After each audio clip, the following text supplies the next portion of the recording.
parole devant tout le monde. J'aimerais vous parler de l'initiative open source au Soudan.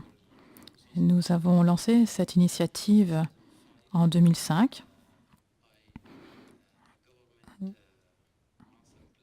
au moyen d'un plan stratégique gouvernemental. L'objectif était de déployer l'open source dans l'ensemble des secteurs du gouvernement.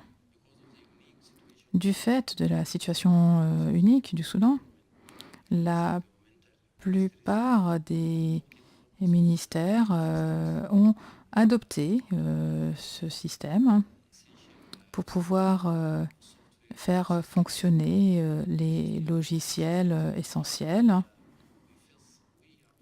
Mais nous sommes confrontés à un certain nombre de défis et de difficultés pour déployer ces logiciels open source au niveau du client.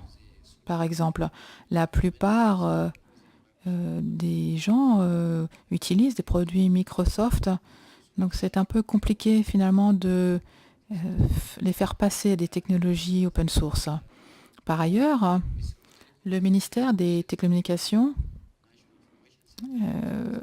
représenté par le centre d'information, a présenté un plan national afin de convertir l'ensemble des systèmes de gouvernement en open source, à commencer par les systèmes de sécurité, ainsi que les systèmes ERP. Et maintenant, on a également un système national qui est en open source, et la plupart de nos systèmes ERP sont également en open source. Donc nous avançons et nous allons continuer à faire adopter les systèmes open source à tous les niveaux du gouvernement. Et en 2017, l'année prochaine, nous allons lancer notre plan pour mettre en place un nouveau système au niveau du gouvernement également. Nous pensons que le Soudan a réussi à des bons résultats en termes de déploiement de ces systèmes open source, et l'avenir, je crois, vraiment est un avenir qui va être basé sur ce type de système et de logiciels.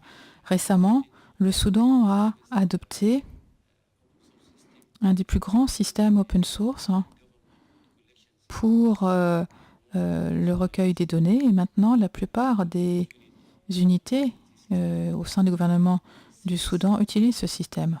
Et donc on parle de 6000 en tout, et donc plus de 50 000 utilisateurs qui utilisent en même temps ce système. Merci.